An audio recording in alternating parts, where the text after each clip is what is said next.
Welcome to the 2021 Baby Gown Sew Along series. This is the lace shaping with a sprinkle of hand embroidery addition, so grab your pattern pieces. Now my pattern pieces are still in the developmental stages, but yours are printed on tissue paper. And this is some absolutely delicious Swiss flannel that I'm working with, along with some gorgeous French laces. And that sprinkle of hand embroidery was definitely an afterthought for me, but I would recommend doing it before you cut out your garment. I had a basically complete gown, looked at the sweet thing and thought, this needs something. So I took this motif that is found in the pattern, traced it onto my gown, and used this super yummy silk floss to stitch away at it.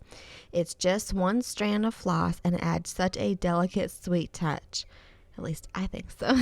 So I'm taking my time with the embroidery, doing very small stitches to keep with the delicate baby gown feel that we've got going on with this garment. Okay, so enough with the added sequence stuff. So I would normally do the hand embroidery first and then cut out my pattern pieces. And in total, you'll have 2 fronts to cut out, 1 back to cut on the fold, and 2 sleeves. First, I join the front of the gown to the back of the gown at the shoulder seams using French seams. And to do this, you'll put your fabric wrong sides together and stitch along at the 1/4 inch seam allowance mark. And then trim that seam up about 1/8 of an inch. And flip your whole fabric around, giving it an ironing and sending it back through your sewing machine, stitching at the 1/8 of an inch seam allowance mark, which will give you a tiny, lovely French seam like so. Now let's move on to those front facings. You could definitely apply some interfacing to the wrong side of the fabric, but I like to keep things just super soft and like movable, if that makes sense, for infant gowns. I don't really want a lot of structure to them, you know? So I'm folding the raw edge under about 1/4 of an inch and then again about an inch. And I repeat that for both sides of the facing, like for both facings, both sides of the gown. I stitch just on the edge of that fold on both facings, and then I want to apply some lace to one side of the gown. And I want to gently gather the lace, so I'm using a 1.5 ratio for the length of the lace to the length of the gown.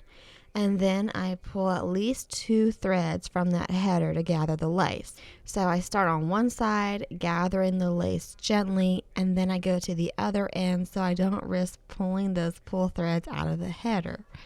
And I'm adjusting the gathers so they are evenly distributing, pinning them in place and taking them to my machine so I can zigzag between that outside folded edge to the lace header.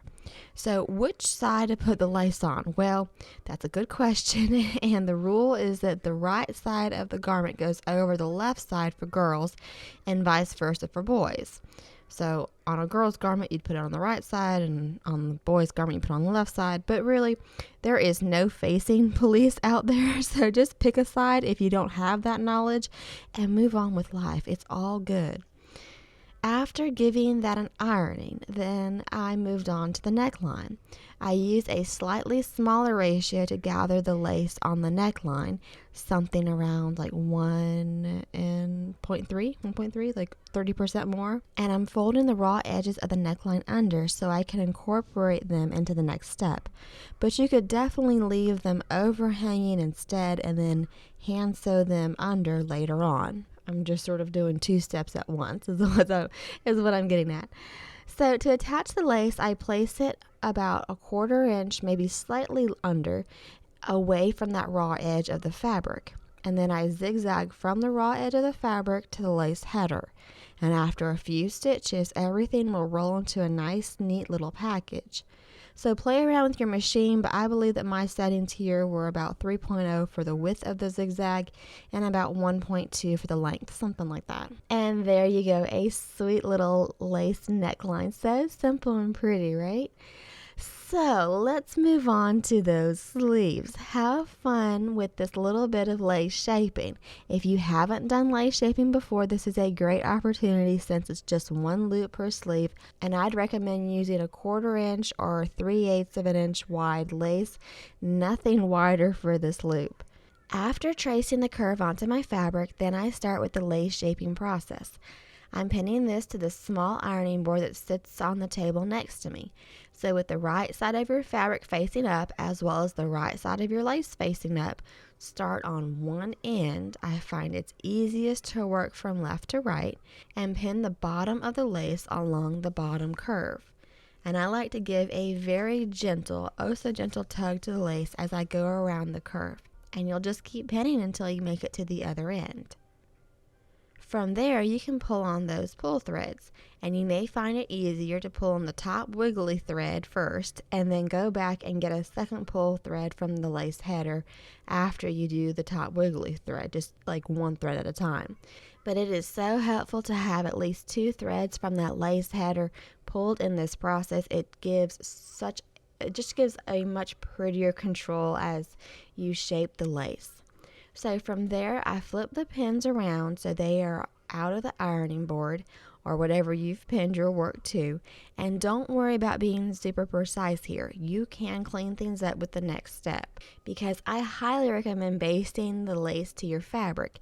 It allows you to ditch those pins, which is super helpful not having pins as we machine sew the lace to the fabric, but also it allows you to adjust the lace back into place if it's moved a little bit out of whack or so. So after basting and ironing, I had something like this that was ready for my sewing machine. And there are 2 routes to take here.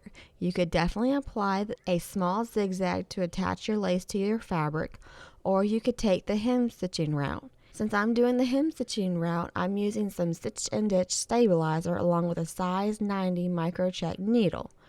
And then it's a matter of taking your time, focusing on the pattern that your machine makes when hem stitching, and working your way around the lace.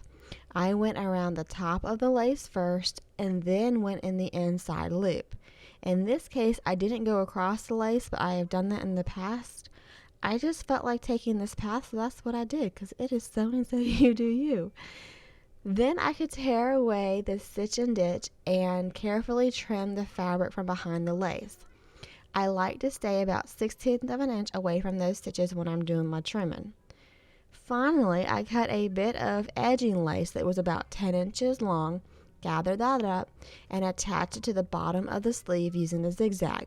Since this piece of lace is gathered quite gently, I attached it via the sewing machine, but you could also attach it by hand if that's easier. So to attach it on the sewing machine, I butt the laces next to each other and then zigzagged the lace headers together. My settings here were about 2.5 for the width of the zigzag and around a 1.2 for the length. And I zigzag up to the bottom point of the loop, put my needle down and adjust the lace so it's curved around the other direction, and I continue zigzagging. And voila, a sleeve with some lace shaping. I'll trim away at the fabric underneath the lace loop later on. So now I ran 2 rows of gathering stitches at the top of the sleeve, gathered the sleeve up to fit the arm's eye, and pinned the 2 together with wrong sides together, since I'm going to be attaching the sleeve to the gown using a French seam. After sewing the 2 together, I trim up that seam to a tiny 1/8 of an inch and then complete the French seam with that second pass. And at this point, we are almost done. I joined the side seams of the gown together using French seams and then attached this lace edging at the bottom of the gown. But before doing that, I trimmed out the little loose threads that had, come out from just working on the gown from the bottom of the gown, so I had a clean edge to join the lace to.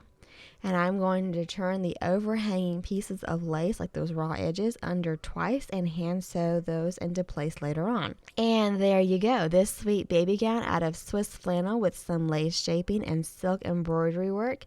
Check out this lovely voile gown embellished with shadow work embroidery using flourish as we continue this baby sew along series.